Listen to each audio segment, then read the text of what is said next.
So in 1990, 34 years ago, you met your GP, Dr. Christine Whittington, who was going to have a huge impact on your life, professionally and medically. Do you want to talk about how this part of the journey impacted you? Well, I'm fairly stubborn when it comes to working through issues.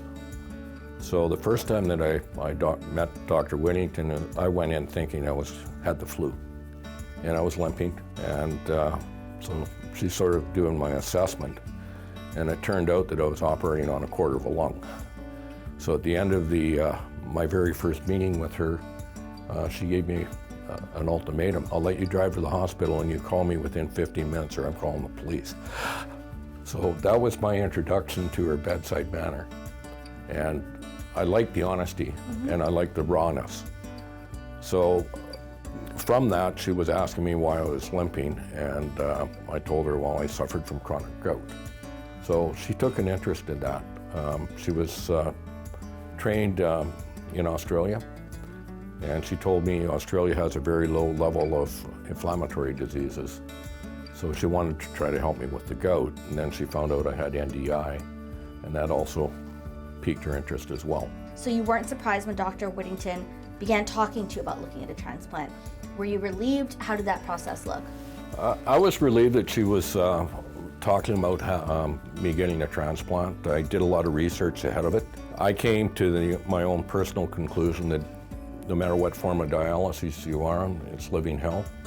The amount of damage that it does to the body prior to the transplant, you may or may not recover from it.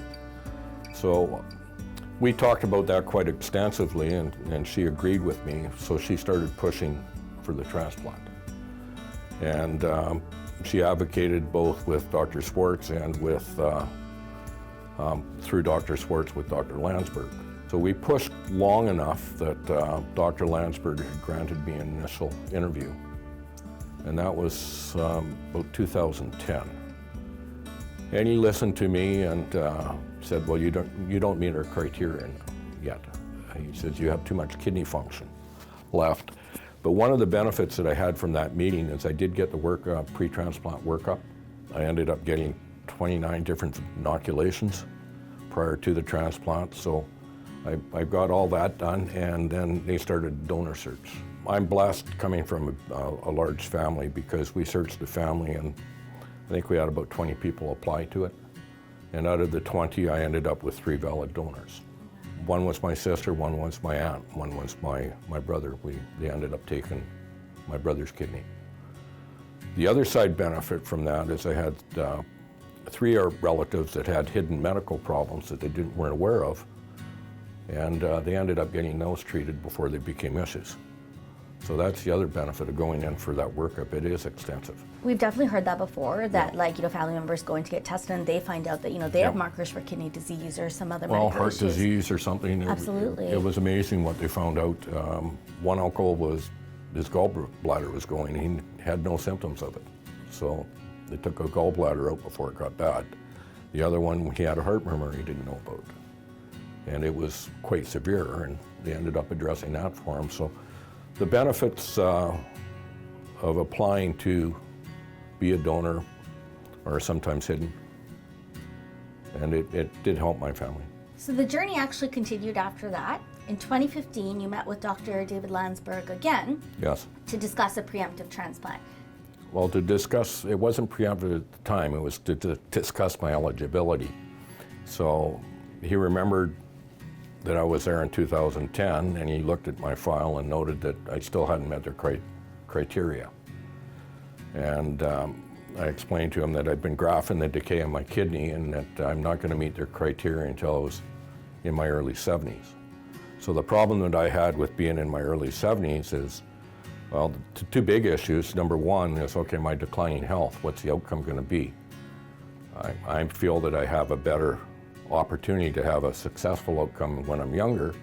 And then the second big issue is, well, what happens if my donors age out or they become ill or something? Then I'm starting over on the donor hunt. So that was the first 2 issues that I raised. And then I went into the reason why I thought I should get the transplant is due to all the secondary issues I was having associated with the kidney disease. Prior to my transplant, I was running into all sorts of different issues. Like I trained for the half iron, and I was fit enough to do the half iron, yet 19 months later I couldn't climb a flight of stairs. And I actually had quite a serious breakdown mentally over that aspect because I didn't know what was wrong. And that started me on what I called it was almost like running in a wheel of going through all the different specialists. And most of the specialists couldn't identify what the issue was. And finally I got to one specialist that says, well, there's nothing I could do for you because I know that much about this much. And he says that we're so narrow focused that you need somebody that's going to take it over from the top. And Dr. Whittington actually stepped in and sort of fulfilled that role. And she's the one that sort of guided me and helped me educate myself so I could also act as my own advocate. So I had a professional advocate in one corner, and then I can be quite assertive when I needed to, advocating for myself. And that's when I put the list of all the secondary problems that I was running to and explained to Dr. Landsberg, well, I'm looking at more quality of life. I said, I'm not looking for a transplant to extend my life. I want to enjoy what life I have left. And I think I talked for about 20 minutes steady, and he just looked at me.